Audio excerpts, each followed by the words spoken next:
نماز جنازہ کا طریقہ۔ نماز جنازہ میں دو چیزیں فرض ہیں نماز جنازہ کی رکن۔ ایک تو 4 تکبیریں جو ہم کہتے ہیں یہ فرض ہیں، اور دوسرا قیام، کھڑے ہو کر نماز جنازہ ادا کرنا، یہ بھی ضروری ہے۔ اگر کوئی عذر ہے، کھڑا نہیں ہو سکتا آدمی، تو اس کے لیے گنجائش ہے کہ وہ بیٹھ کر یا سواری پر نماز جنازہ ادا کر سکتا ہے۔ اگر کوئی آدمی نماز جنازہ میں 3 سنتیں ہیں۔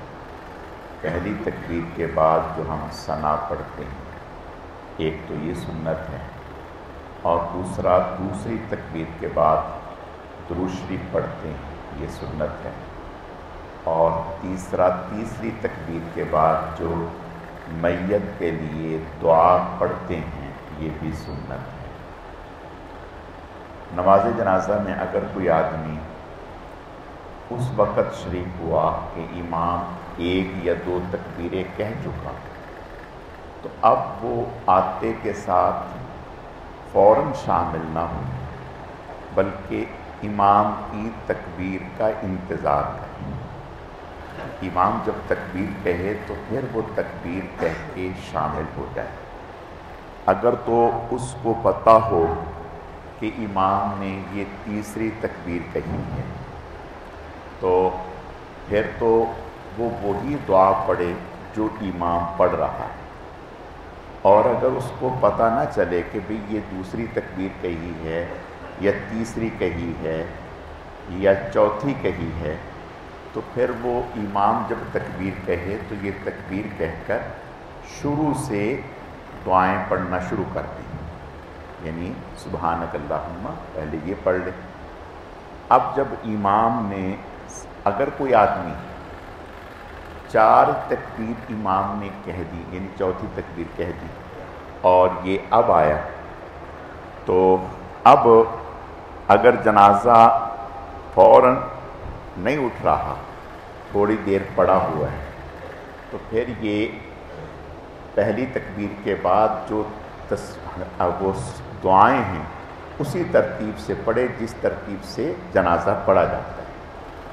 لیکن اگر یہ سمجھتا ہے کہ میں اگر دعائیں پڑھنا شروع کر دوں گا تو جنازہ اٹھ جائے گا،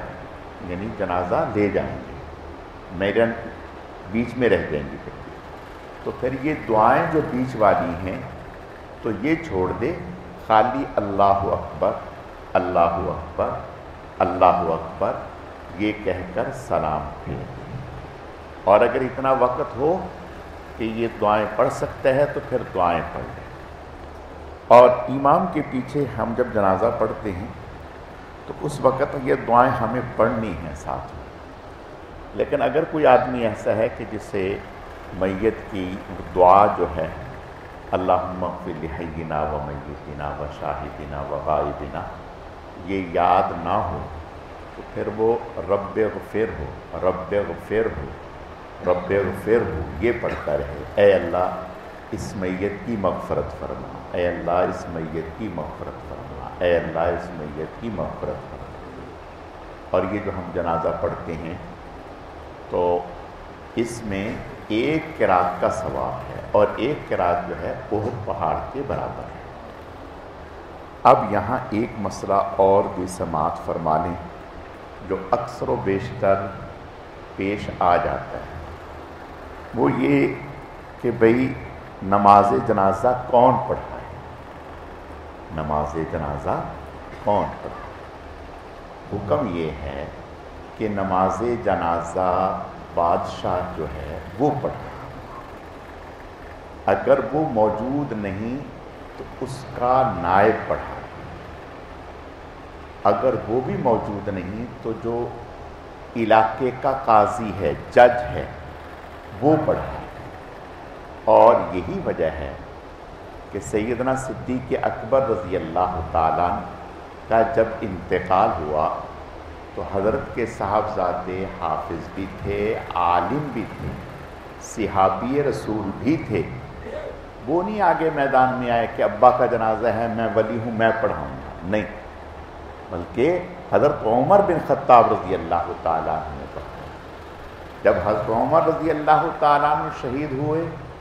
تو پھر نماز جنازہ پڑھانے کے لیے حضرت عبداللہ ابن عمر جو ان کے صاحبزادے تھے وہ آگے نہیں آئے کہ ابا کا جنازہ ہے، میں زیادہ قریبی ہوں۔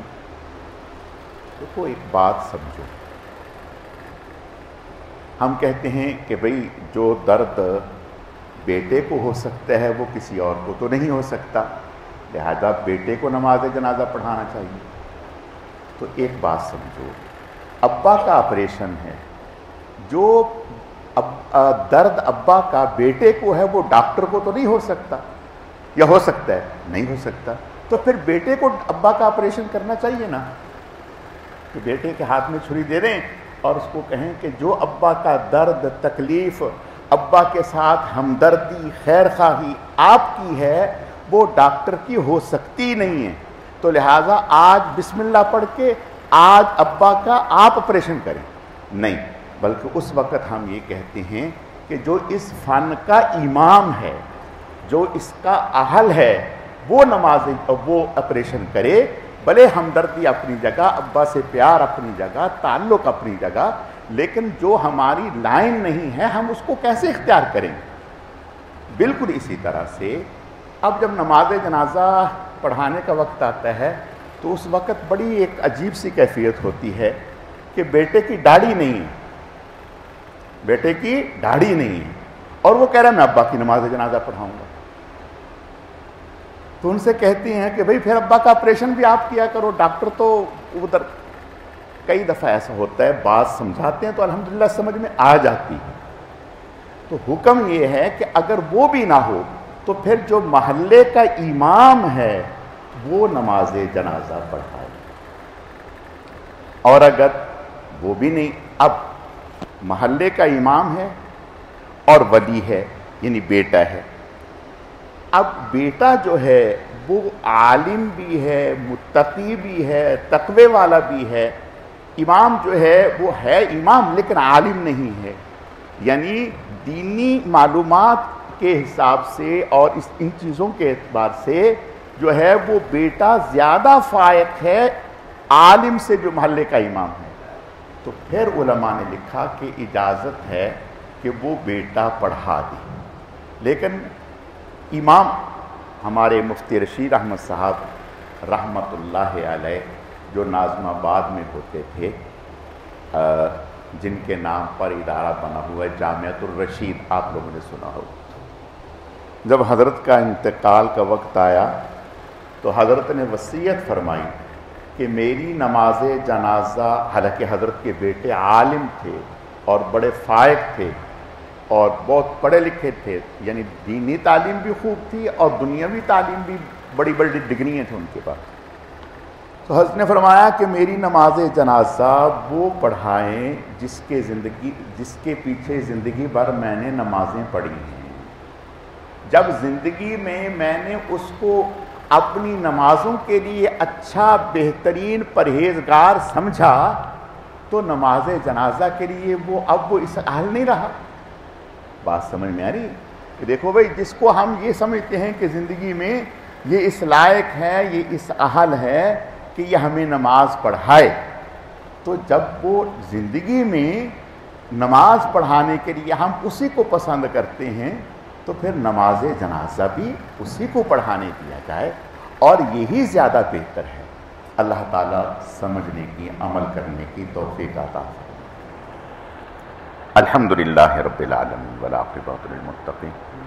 والصلاة والسلام علی سید المرسلین، اللہم صل علی محمد النبی الامی وعلی آلہ واصحابہ وبارک وسلم وصلی علیہ۔ رب اغفر وارحم وانت خیر الراحمین۔ اے اللہ، اپنے کرم سے، اپنی رحمت سے، اپنے فضل سے ہماری اس نماز کو، زندگی بھر کی پہلی تمام نمازوں کو، دیگر تمام اعمال صالحہ کو اپنی بارگاہ میں اعلیٰ درجے میں قبول فرما، کمی کوتاہیوں کو معاف فرما، اعمال میں اخلاص پیدا فرما، اپنی رضا نصیب فرما۔ یا اللہ پاک، رمضان المبارک کا آخری عشرہ جا رہا ہے،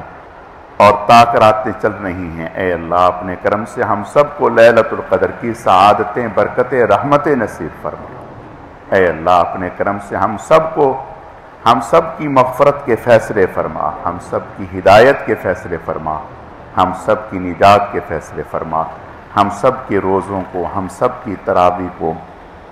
ہم سب کے اعتکاف کو اے اللہ اپنی بارگاہ میں اعلیٰ درجے میں قبول فرما۔ یا اللہ پاک جو کمیاں، کوتاہیاں، غلطیاں، لغزشیں ہوئیں اپنی رحمت سے معاف فرما، آئندہ کے لیے ہماری حفاظت فرما۔ سبحان ربک رب العزت عما یصفون وسلام علی المرسلین والحمد للہ رب العالمین برحمتک یا ارحم الراحمین آمین۔